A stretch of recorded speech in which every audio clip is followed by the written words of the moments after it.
Welcome to the Vantage HR Influencers Podcast. This podcast is sponsored by Vantage Circle, the leading employee benefits and engagement platform. Hi everyone, this is Rohit from Vantage HR Influencers podcast, and today I'm excited to have Captain Raghu Raman, who's the former CEO of National Intelligence Grid and former president of Reliance Industries. Raghu began his career in Indian Army and was in operations in Punjab, then in the frontline of Siachen glacier and as a UN peacekeeper in Angola. In 1998, Raghu left the Indian Army and joined the Mahindra Group and has been the CEO of Firstchoice and Mahindra Special Defense Services, among other companies. A big thank you to Shardul for helping me organize this episode. Welcome to the show, sir. Thanks a ton, Rohit. Glad to be here. Awesome. So you've had a journey where you worked in government, corporate world, and army. How did you go about reinventing your career, especially in these times of crisis, where people are looking to, either change their career or look at different opportunities? So that's a good question. I've asked myself that question several times. So, in hindsight, it becomes much easier to sort of give agency to many things that happen. And I think many times when we fail, we often blame it on bad luck. But when we succeed, we always pretend that it is all hard work and intelligent strategy. So I would say luck had a major role to play. There was no doubt about that. I left the army and I had my first stint in the private sector was in the Mahindra Group, as you mentioned. But I began in an organization called the Mahindra United World College, Mahindra UWC, and it was a startup. It was a new college that was being set up. So fortunately, when I joined that entity, there was a unit officer of mine, an army officer who was in my unit and who had left the army before. He was a short service commission and he had joined that organization. So there was a sort of a mentor who was able to help me transition from the leadership style of the armed forces into the private sector. And of course, within a year, I was very fortunate to have someone like an Anand Mahindra, who was my, I think he's played a huge role in my life in terms of shaping me and not just me. I mean, he has done it for several hundreds of people. But I think I was extremely lucky to have him. And when I began my stint in Firstchoice, my chairman at that point of time of Firstchoice was Mr. Deepak Parekh. So having two such people, I mean, not that he met me on a daily basis, but still having someone like that as your standard to live up to was a huge break for me. So I wouldn't take away the aspect of luck. Definitely that had a role to play. The second part, I think, is I've found, this is my philosophy, that if you are a learner who learns a lot of different stuff rather than focusing on one in depth of one area, then opportunities are they present themselves much more. And when I moved from Firstchoice to a company called Mahindra Consulting, I had started a practice there which was on information security. And this is 2002, when information security people weren't really talking about it and wasn't yet a buzzword. Actually, 2000, I would say 2000, 2001. So I created this practice at that point of time. I was always passionate about, coding and hacking and stuff like that. And so that passion grew into a company. It started out as a practice, and our first sort of client, quote unquote, was the Mahindra Group itself. But thereafter, it grew into a company. So I had the good fortune of learning the works of the job of a CEO or the job of a leader of an organization with a P&L responsibility, literally from scratch. So, and when I look back in my career, I've either been in startups or been in turnarounds throughout my entire career. Okay. So in a way, when you are in the startup, you are sort of drawing the roadmap yourself. You're in some ways, when I speak to entrepreneurs who are venturing in startups, I say this is the closest you come to writing your own destiny, because you are the one who is writing that. So that was my second stint. And then, of course, I was the CEO of the JV with Mahindra Defense Systems, and the JV called Mahindra Defense Systems, a JV between Mahindra and British Aerospace.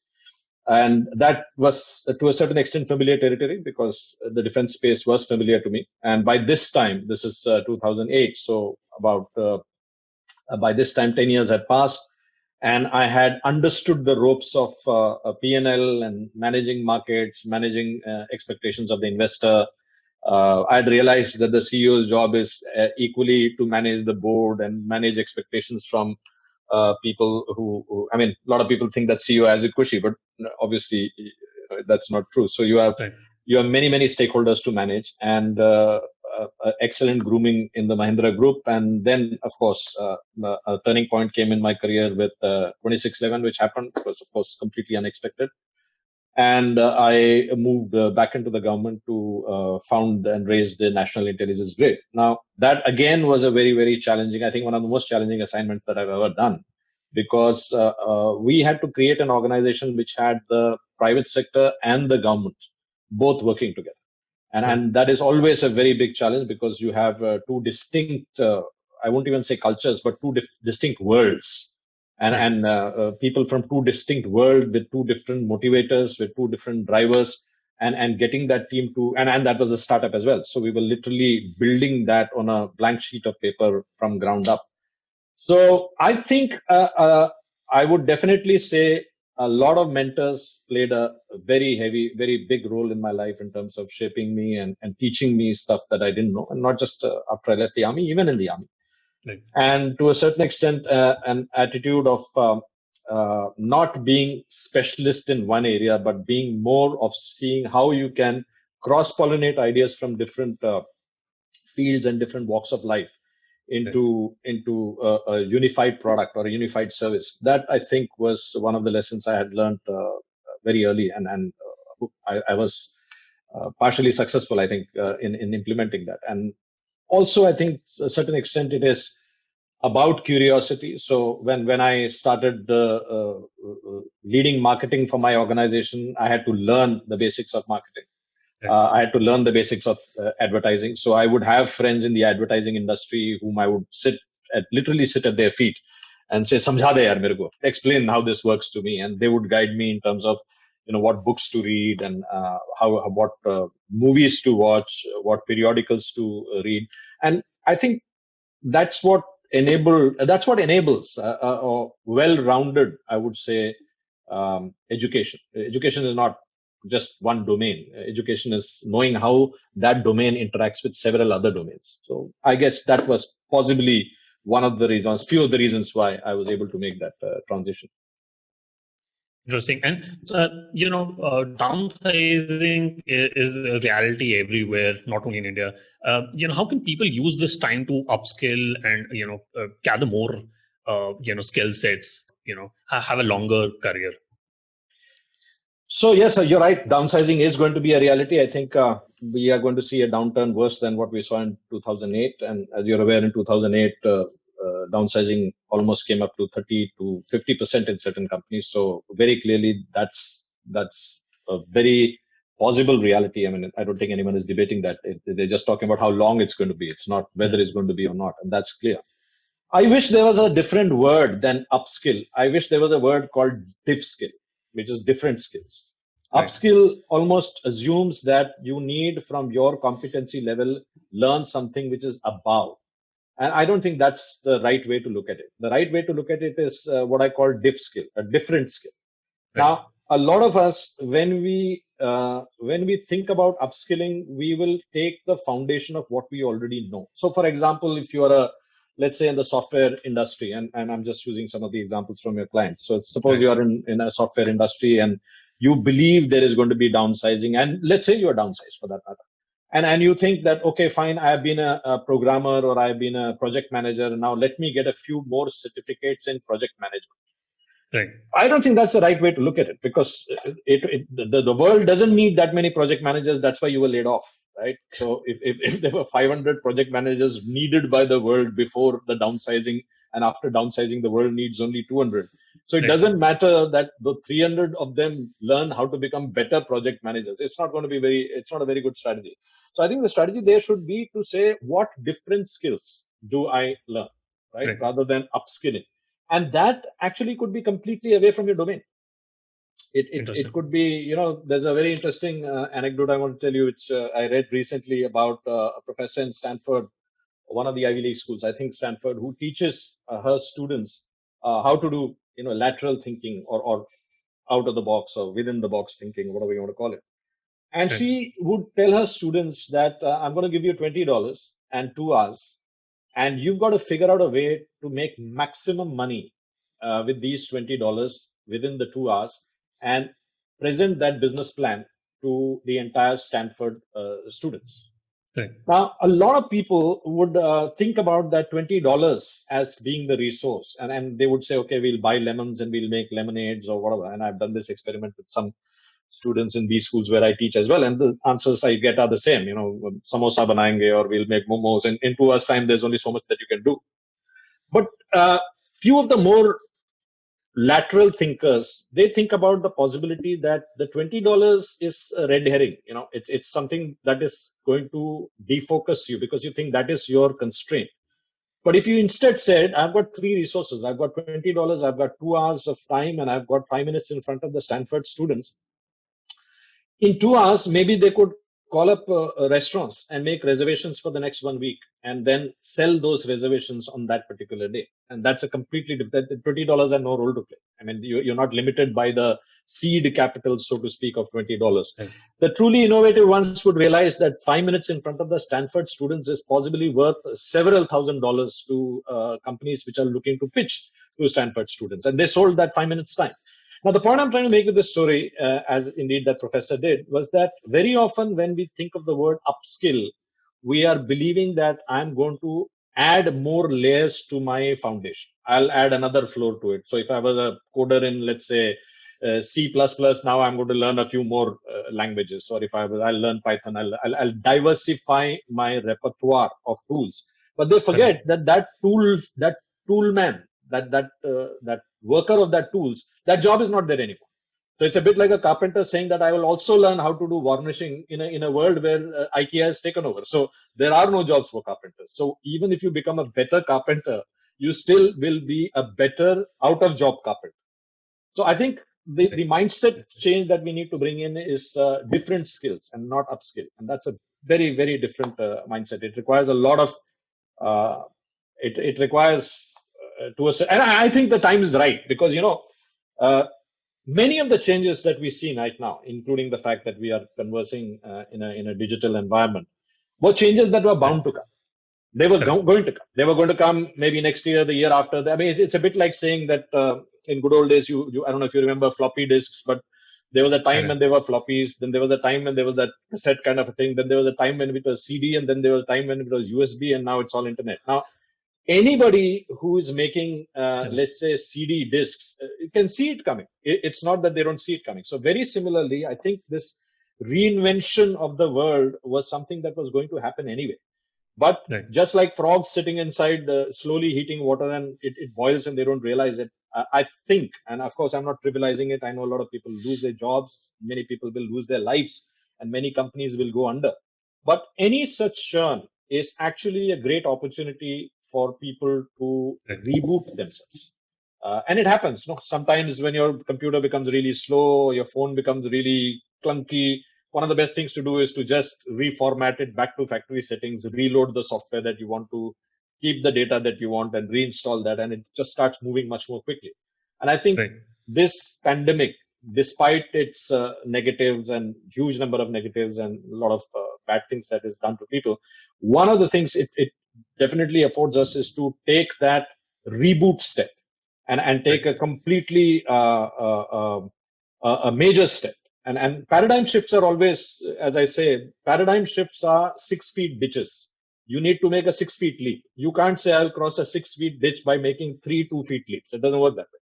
So I think this pandemic has given that opportunity to people to reconsider what their core competencies were, not their skills. So I'm not necessarily a coder. A person is not necessarily a coder. Maybe the person is very creative in problem solving, and maybe that problem solution now has to happen in a completely different domain. Maybe that needs to happen. So I would urge people not to look at upskilling and look at different skilling themselves completely different. No, absolutely. These are wonderful insights. And so, you've had a long career, you've been in the army and you worked in a lot of startups. How can a leader stay positive in these trying times? when they have to lay off the people who have worked with them for such a long time and been with them, and they have to cut salaries. What would you tell a leader how to stay positive in these times, which nobody has seen?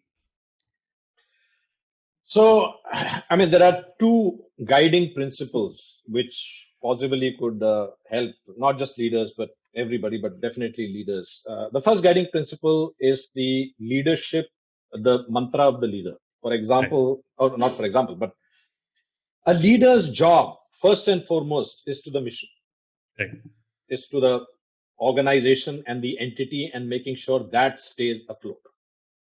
Now, if there is a lifeboat in which only 20 people can be accommodated and the ship is sinking, and out of that, let's say in the ship there were 50 people who have jumped into the lifeboat, and the lifeboat can take only 20, and at best it can take maybe 25. 25 people have to be dropped out, otherwise all 50 will sink.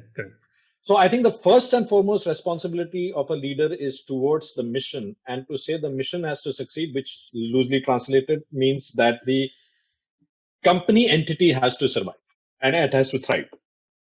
If the company entity thrives, then there is always a possibility that though the decision may have been tough to let go of some people, there is a possibility of bringing those people back. I mean, I think even in downsizing, there are very clear three stages. The first stage is where you say that uniformly everyone in the organization will take a cut. And obviously, when I say uniformly, I mean in a sliding scale, with the seniors taking a bigger cut than the juniors, so that everyone shares the poverty. Now, a point will come. Some organizations may choose not to follow this philosophy, but I'm just giving you the three stages. The first stage is when everybody takes a share of that poverty, depending on where they are in the totem pole. And the next stage is when you realize that despite that, you will have to let go of some people. And then it is the leader's responsibility to have that lifeboat attitude, to say that if the lifeboat is floating, there is always a possibility that we can come back for these people who are, thrashing in the water, and try and pull them out. But if the whole lifeboat sinks, if all 50 sink, then nobody is going to stay alive. So I don't think it's the leader's job to say we will all go down together. That's not the leader's job. The leader's job is to say that I need to ensure the safety of this entity. And then, of course, is the fact that a leader, after letting go of people, I mean, I've seen the 2002 downturn, which was mainly in the IT sector. And it might sound a little, harsh or cruel to say so at that point of time, but it's a fact that everyone who was let go at that point, within 6 months to a year to a couple of years, they completely reinvented themselves. And many of them, actually, when I met them and spoke to them later on, they were saying it's a good thing that happened, because now that thing is over behind me, I realized what it did for me, and it shook me out of some, either comfort zone, or gave me a completely new idea, or it pushed me to do something that sheer comfort zone was not allowing me to do. So it actually gave me that opportunity to do a reboot. And again, I want to go back to that example. Suppose you have a mobile phone which has got a crack in the screen, you will not change it. You will continue using it because it's working, And a lot of our jobs, a lot of our positions are like that. But if, say, for whatever reason, the phone just becomes dead, you will do nothing before fixing that phone.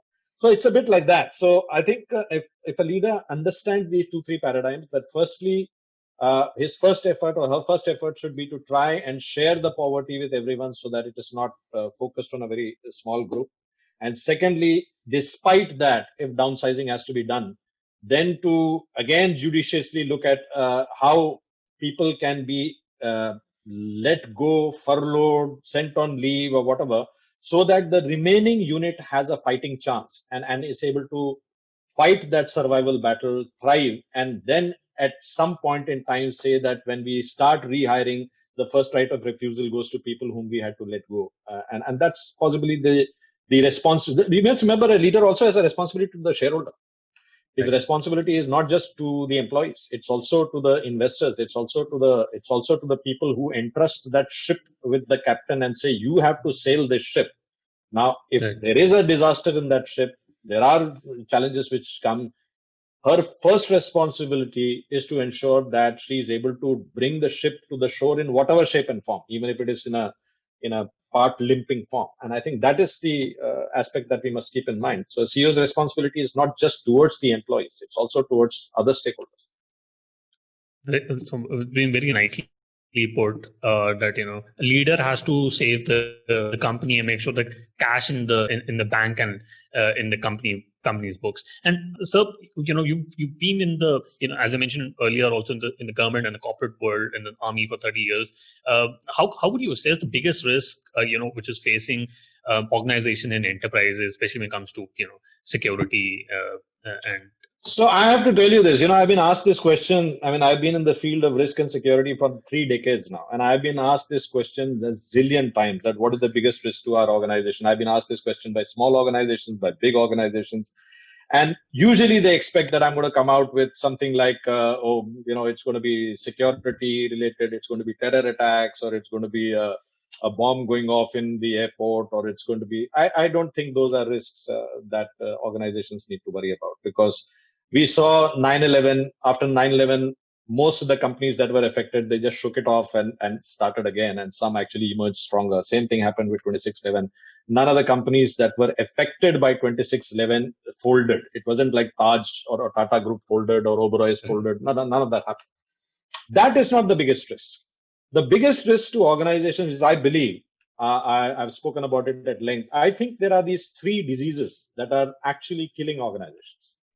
The first disease is what I call, and it's very easy to understand because it's like human disease. Like human beings, organizations also are born. They have a youth, they have a childhood, they have an adolescence, they have a youth, and they mature, and then they become old. And very similar to a human, they start getting some diseases. And the first of those diseases is usually arthritis. Arthritis is that layer after layer of bureaucracy, which forces and takes far more time to do. The bigger the organization, more the bureaucracy. It's a nature of the beast. You can't, when you are a 20-person team, then you know each person by name and you can trust, the capability of each individual. When you grow to 20,000, then you have to manage them using, you have to treat people as CVs and not as individuals. You start grouping them into, and you treat them. It's like a class of students, right? You don't have a group of friends who are all supposed to be of 30 years of age. You don't do that. When you have a party, you invite people who are 50 also, 40 also, 30 also.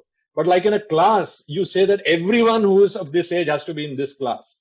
Now, an organization which starts looking at its employees as categories and classes is going to become slower in its decision making.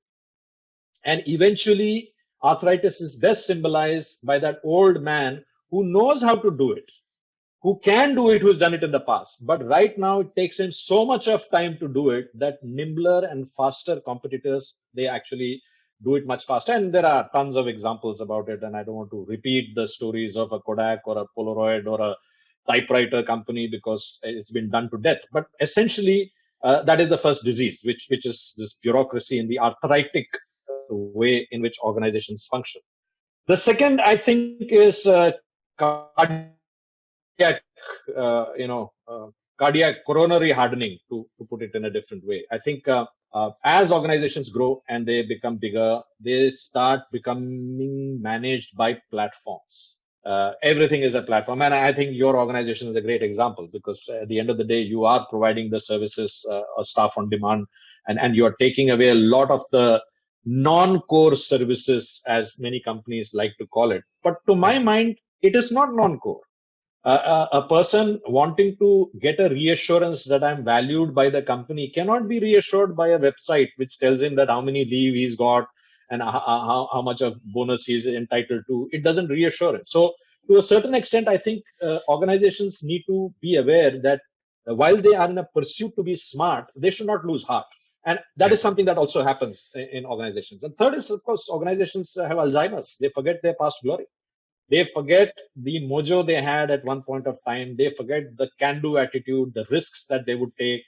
One of my very, very dear mentors, and a fairly elderly gentleman, once told me this story. He said that when there are these 2 brothers who at one point of time decide that we are going to make jeeps in this country. and at a point of time when even a needle was not made in this country.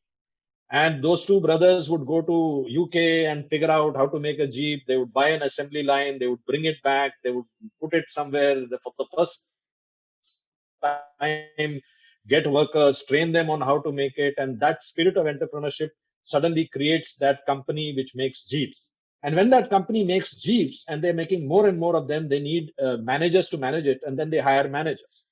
Right. And when these managers come on board, then usually there is a lot of individuals, different kind of people, accounting problems, this, that, whatever, and then you have to bring in accountants. And after accountant comes, sooner or later, there is some gochi that happens, something goes wrong, and then you bring in lawyers. So he said when lawyers come into an organization, entrepreneurship is dead.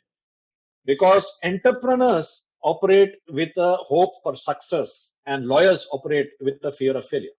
So the moment the fear of failure enters into the organization, entrepreneurship is dead. And to a certain extent, that is what that is the third disease.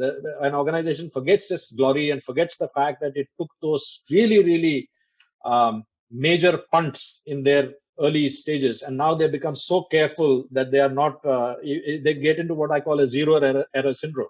So there is a lot of talk about rewarding failures and all of that, but you know it, I know it, not just in India. No company and no setup of very few, I would say very few. There are a handful, and of course that's the reason why they're the big five. I mean, Amazon does it, Google does it.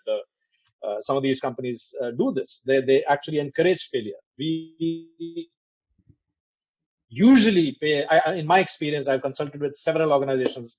I work with several top leaders, and I see 95% of the instances, it's just mouthing the word that, yeah, we need to encourage failure and we should reward failure.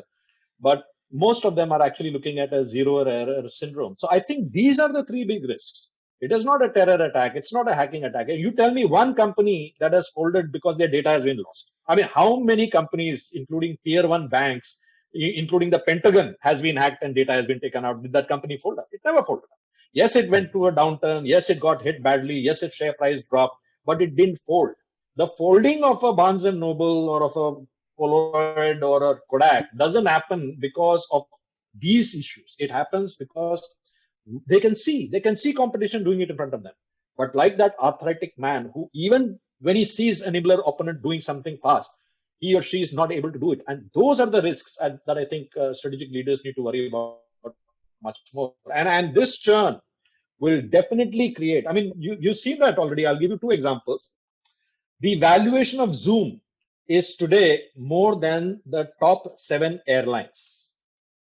And WeWork dropped from a valuation of $8 billion to $2 billion in a matter of 2 months. Now, in this churn, if a large organization is becoming or thinking that they can operate with the same degree of speed, the same processes, and you see that in your own industry. Let me give you an example. I think 20 years ago, when I was maybe 15 years ago or whatever, when I was CEO of Mahindra SSG, I could actually interview an employee in a cafe coffee day, a potential employee, a candidate, and take a decision on the spot that 25-30 lakhs worth of a CTC. I could take a decision on the spot, shake his hand over there and say, okay, you can give me a notice period. Call up my HR and say, okay, I like the guy. Now you do whatever, bargaining you have to do, but get the person on board. Today, to do the same hire, any leader, including a CEO, will have to put a panel in place. In that panel, they'll do a outside evaluation, a third party evaluation.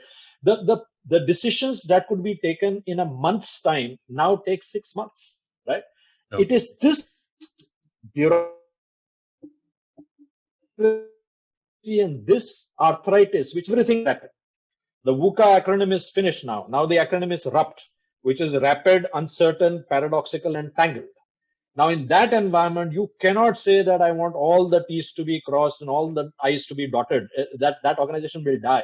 It will die of being hit by a train because they were planning whether to jump on the right side or the left side of the track. They will die. So I think agility or the lack of agility is possibly the biggest risk. The lack of heart is possibly the biggest risk. The loss of memory of the organization of their past glory. That is the biggest risk to organizations right now. It is not this pandemic or any one of those risks. That those are manifestation of a trigger, not the thing that will take the company down. Correct, sir.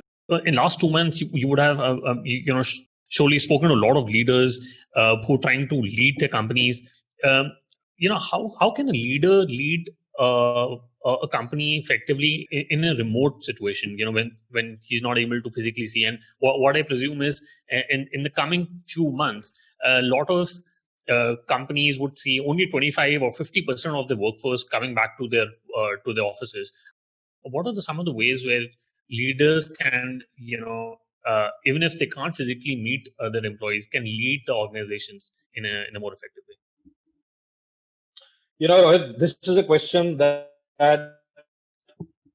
I've been asked, I don't know how many times in the last 3 months. And I was asked this question so many times by the leaders whom I'm sort of working with, that eventually I decided to do a webinar on it. So the webinar is out there. I'll send you the link for it. But I think there are some principles, and this was drawn largely from the experience of the armed forces, where it's a reality, it's occupational hazard. Because when a battalion is deployed, say in Kargil or in the LOC or wherever, then a unit of 800 people will be stretched over maybe 20-30 kilometers, and there are chances that the commanding officer will not be able to see his troops for 6 to 8 months at a stretch.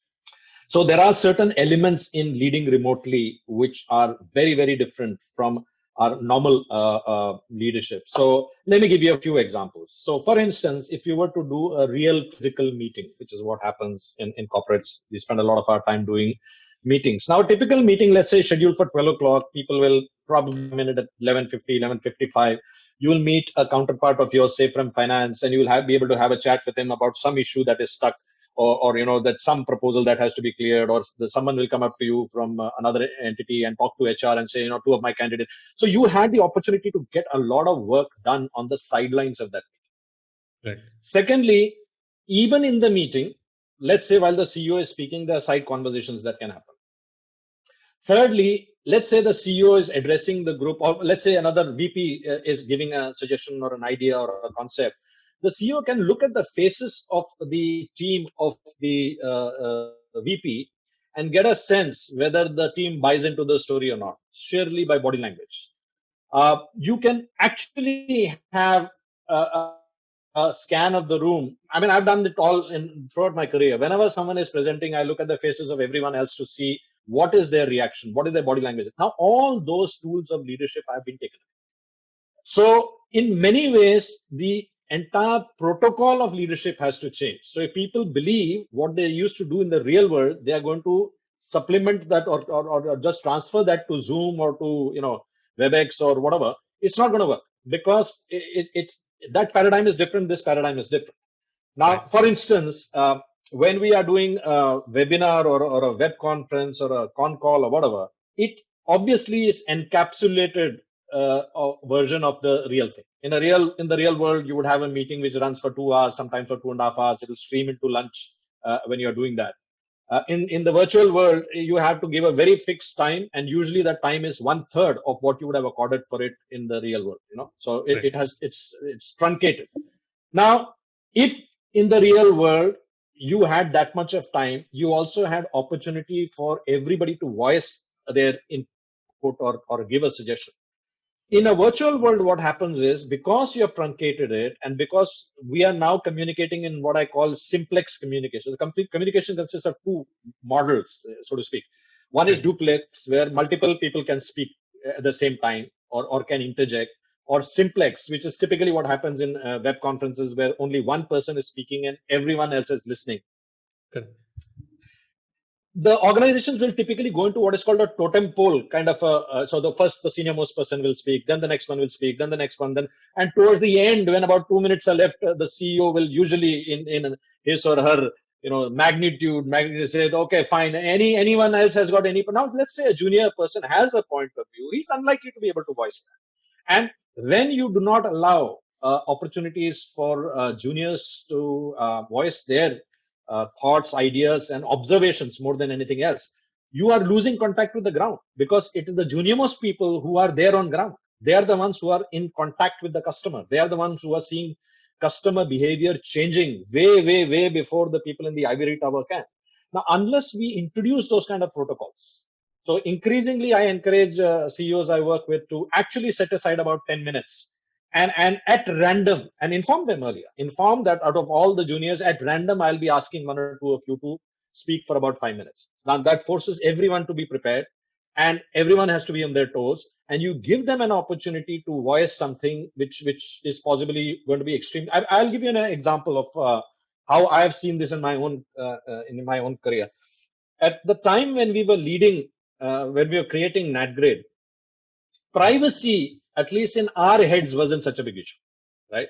Right. It was the youngsters who pointed out that privacy is going to become a major issue. Privacy will be a huge issue. You are taking it very lightly. And it was their voicing of the concern that was going to hit us 6 or 9 months down the line, which enabled us to prepare for it. Now, had we not created an environment where people could feel psychologically safe in giving their points of views, this would have come out of the blue. It would have surprised everybody. So I think the second aspect that I advise a lot of CEOs is that they must strive to create a psychologically safe environment. And a psychologically safe environment is one in which the junior most of the persons feels that if they speak against the tide, they will not be penalized. They'll be rewarded. And I think in all my experience and all the literature that I've read, it's very sad. But most companies, if you take a poll of the employees, about 50 to 60% of the employees will say it is not safe to speak our mind, because if you don't toe the organizational line, then you will be it will be detrimental to your career. So I think in this world, unless leaders create that environment which is psychologically safe, unless they give an opportunity, or unless they listen to the voices which are closest to the ground, which by definition therefore means the junior most people, and unless the leader is able to make it easy for people to give contrarian views, I think it'll be a big problem. And I know that a lot of leaders are thinking that they will just do what they did in the real world in front of a camera and it'll work. It doesn't work like that. You can't take a drama, a play, and film it and make it into a movie. It doesn't work like that, right? If that worked, then why would we make movies? We would just go watch a play, screen it, record it in a video recorder and play it, and that should become the movie. But it doesn't work like that. Life doesn't work like that. It's a completely different paradigm. Right. Interesting. And so you've done one of the greatest talks on TED, which is a 3-minute MBA from street vendors. We'll put that in the show notes. But you've been a speaker, and you've been a great storyteller. Or any tips for even youngsters and leaders who want to improve their storytelling abilities and improve their communication skills? Any pointers on that? And how are you looking at building your speaking career? So I think storytelling is an essential tool of a leader. It's a tool of a leader. It is not. I think it's one of the most essential tools in the toolkit of a leader. People will follow a storyteller who promises that we will put a man on the moon. Without having the material to build the rockets, without having the propellants, without having anything in their hands at this moment which can give them an assurance that we will be able to put a man on the moon. But that vision of a story will galvanize thousands of people, an entire nation actually, towards that. This will never happen with statistics. You can't show Excel sheets and inspire people. Nobody gets inspired by Excel sheets and saying, we have changed the life of 10,000 customers. It doesn't. But if you tell the story of one customer or one individual who took your service or took your product and that person's life changed, that is something that sticks. So storytelling, to my mind, is possibly one of the biggest. If a leader does not know how to do storytelling, I think that leader has very little chances of reaching a strategic level. Very, very little chance, and definitely will not be an inspirational leader. He may be a leader by authority, because by authority that person has reached there or whatever, but it will be very difficult for him to get people to follow. After all, when we take troops into battle, we're telling them a story. We're telling the story of the regiment's history and the Paltan ki izzat and the flag and the nation and all of that. That's the narrative that is being told. People give their lives for a story. So I think storytelling is my first tip is not to treat it as one more skill that you should have. I think it should be the central skill for a leader. Because when you tell stories, and by telling stories, I don't mean you're the only one telling stories. You should also listen to stories. When you listen to stories, like if I and you have to know each other, there are only two ways in which we can know each other. One way, if I was your colleague, I would know your CV story or your resume story, which is all embellished. I studied in this school. I did this. I was a head boy. I went there. I was topper here, topper there. I did this in MIT. Then I was in this panel, this committee, that committee. It doesn't tell anything about what you did wrong, how you were broken, how you were, what were your failures, what happened. That's something only a friend knows.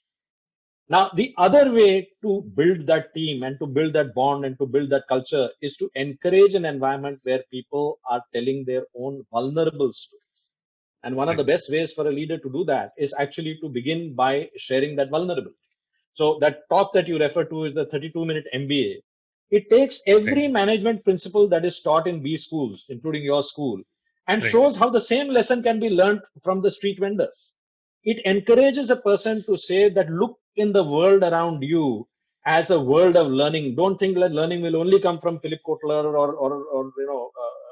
or Michael Porter. The learning is there all around us, and if we only become curious and open our mind to that I can learn from a street vendor, I can learn inventory management, I can learn cash flow, I can learn product placement from a street vendor.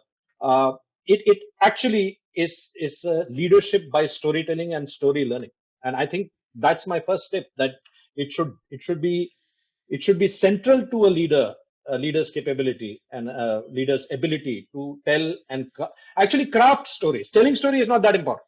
It's not that difficult. It's the crafting of the story, that how do I take this idea, this concept, this vision I have and put it on a framework of a story. When I put it on the framework of a story, that idea, that concept is understood by everybody. Everyone understands it. Even when core values, we talk about core values of a company. I mean, you can actually try this experiment. I do it very often, that when I'm invited to speak in an organization, especially at the strategic leadership, I ask them to take a sheet of paper and write their core values. And I kid you not, invariably there'll be 30, 40 core values, because each person will put his own version. Some people will put up their previous companies, all of that stuff. Now, any organization that needs to write the core values in a board and put it up there has lost the plot. Like in a family, the father of the family, the head of the family doesn't every morning start by asking, okay, tell me the core values of our house. Tell me what's your name. You don't do that, because the whole family knows the core values. You know what not to do and what to do, what is acceptable, what is not acceptable. So the moment an organization actually has to spell it out in screensavers and put it on boards, it means that their organization does not, at least majority of the organization does not either know the core values or does not subscribe to it. But if you tell the same core values with stories, then it sticks in the organization. It gets into the DNA of the organization. That is the power of storytelling. So the most important point I think I can say to leaders is that please don't consider storytelling to be an adjunct to leadership skills. Storytelling is the central, its centrality to leadership is absolute. Right. So crafting stories should be central point to a leader. That's a great takeaway. And I quickly want to do the top 3. What's your favorite business book? I don't have one favorite book in any space. I think it's unfair to say that this is my favorite book, because with every business book, every book for that matter, you learn new stuff. So whenever someone asks me that, can you give me the name of a few good books? I tell them all books are good, because millions of us have a story inside us. Maybe a million down to writing it. Maybe 1,000 will get to the publication stage, and maybe 100 of them will actually come to bookstore. So that distillation process of 1 million to 100 ensures that every book which is out there in the book stand has something to teach you. Point number 1. Right. Point number 2, from a 300-page book, 500-page book, if you just take one idea, one thought, and that one thought actually makes a big difference, the book and your effort and investment into that has earned its keep 100 times over. So rather than saying that, these are the top 3 books you should read. I always encourage people to read as much as you can, but read books. Don't read websites and Twitter and articles, because books will require you to get into the zone. Books will require you to build that narrative in your head. Your synapses get built when you are reading. So long as people are reading, I think they're on the right. It doesn't really matter which business book they're reading. Every business book has a idea or a thought or a knowledge. Correct. And so do you follow any HR leader or CEO, which, listeners should also learn about? Again, my philosophy is that very similar to a book. I follow. I have many leaders who are role models in certain areas.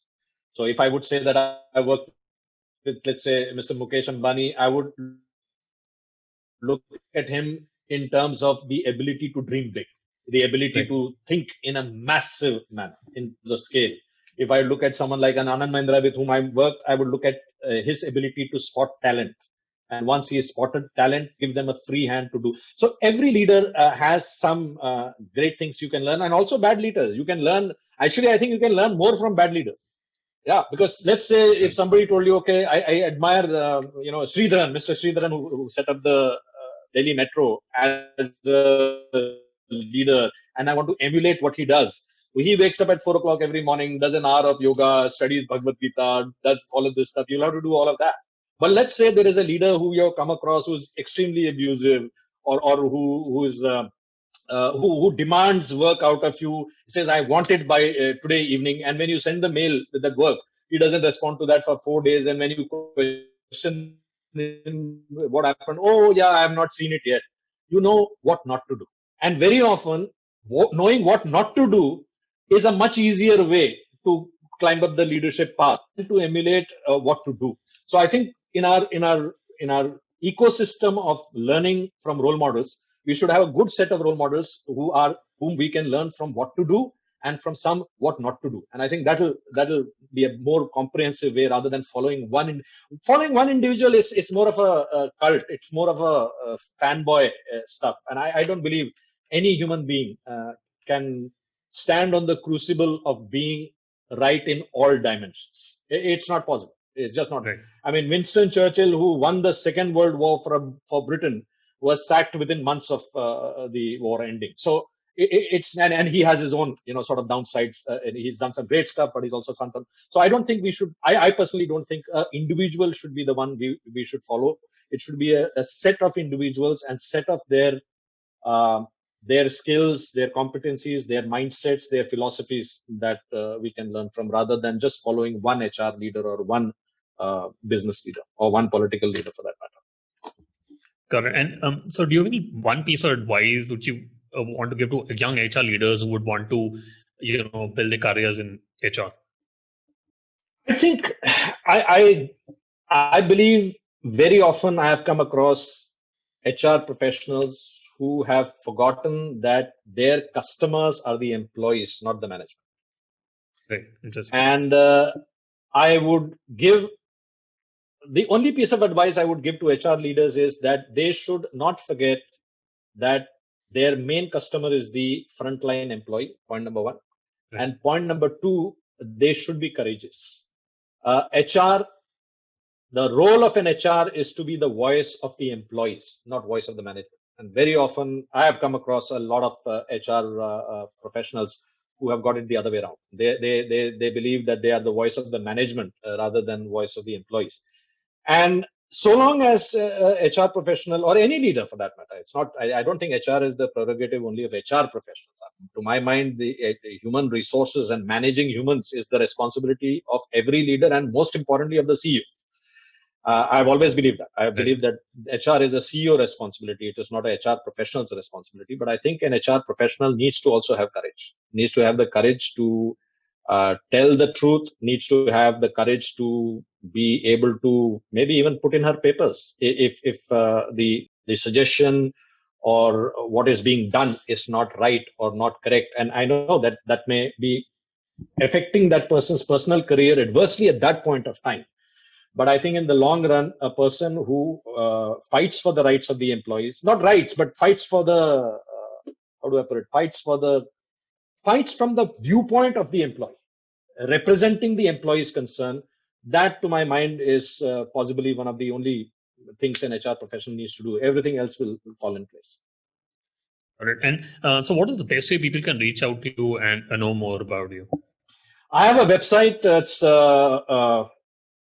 captraman.com, CAPT, Raman, RAMAN.com, or my Twitter handle is @Capt Raman. And these are the two mediums through which I usually communicate most. Otherwise, I have an email ID also, which is raghu@captraman.com. But the best way to reach out is through Twitter or through any one of these mediums, actually. Correct. We will put that in the show notes.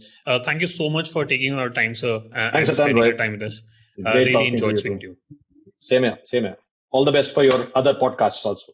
Thank you. Thanks, Atan. Thank you very much. Thanks for listening to Vantage HR Influencers Podcast. Please do subscribe to Vantage HR Influencers Podcast on Apple Podcasts and Spotify for new episodes.